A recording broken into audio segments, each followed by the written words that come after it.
Colin Damon here from Brains A Head-Banging Life, gbhblofficial for short, and this They Made What into a TV series.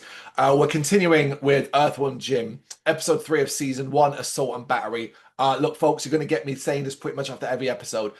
This might be my favorite one we've done to date. Of the kind of smaller animated stuff that we do from the Viva Pinatas, don't... Well, no, not even that. It is my favorite. It's so fucking funny.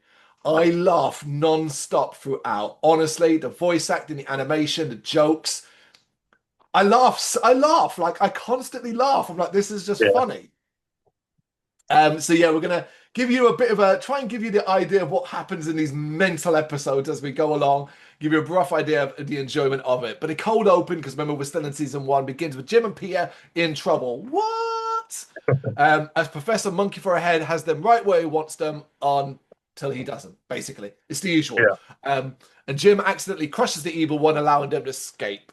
But that's the cold open. What's the madness of this actual episode? Not all is peaceful in Turlock. I can never say it properly. Turlock. As as Jim goes to get a newspaper, but finds that the paper boy's aim is off. So figures he has to help him, basically. Alas, this is useless as Jim's suit begins to run out of power, limiting his movement. Interesting.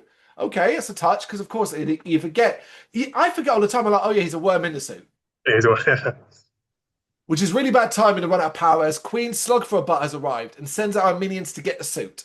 Jim is saved by Peter and they hide out at the International House of Haggis. Because of course they do.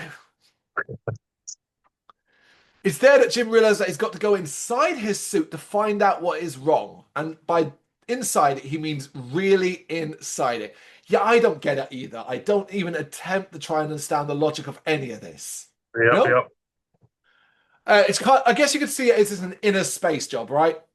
Yeah. So that's what he does alongside Snot, which is a type of, I don't know, a living booger, a living spugger, like, Yeah. I guess they're by the signs of like no worms and no bogeys get yeah, into the bogies, suit. yeah. It goes as well as expected, of course, as the suit sees them as intruders and ends up fighting back. They're able to evade the defenses, though, and find Central Command. So, in the end, what is actually wrong with the suit? It's got low battery. And things aren't looking good for Jim and Peter as the enemy has found out that they're hiding here and is coming to the diner. Forget all that now, because remember, we have to have a midpoint flip because we're now at Psychro's School of Nefarious Space Villainy, and he's basically doing an advert for a training school. He's even had a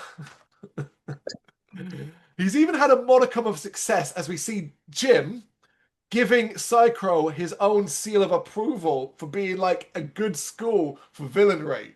I was like, Yep. that's so fucking dumb. Like, I want to know the conversation that occurred between Psychro and Jim, where he's like, look, can you do me this favor and give me a seal of approval in my ad? And Jim was like, yeah, Yep. I'll do that. It's so silly. Back to our regularly scheduled programming. Jim returns to find he and Pete are hiding under a table. The latter is too scared to transform, so scared, sorry, so transforms, revealing their hiding place.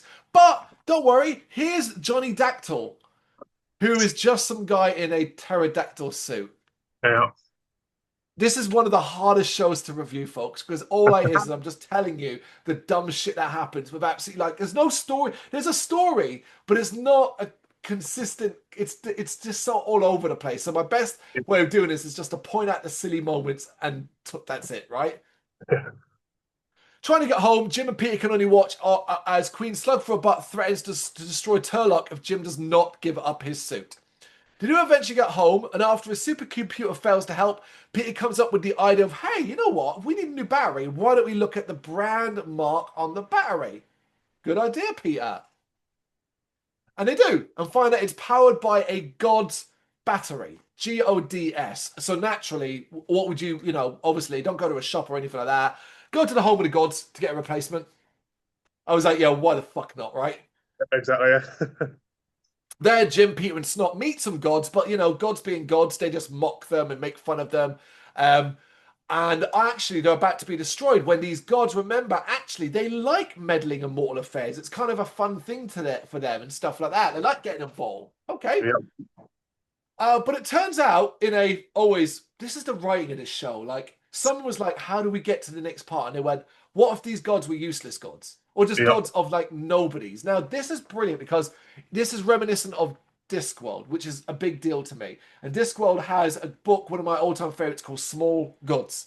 And it deals with lesser gods. And the idea is if one person believes in you for whatever reason, that creates a god. So for example, just think of a moment where you've gone, oh God, help me out here. Like in like so you might be painting a wall, or like you're getting tired and you say something like that. And then you accidentally summon and create the god of painting. Yeah. Yeah. A good example of god that exists in the Discworld is the god of hangovers. Those moments when you're just like, oh God, you know, like Yeah. that's a this is a similar thing, and I love it. We then get a funny negotiation sequence as Jim, you know, and the gods negotiate.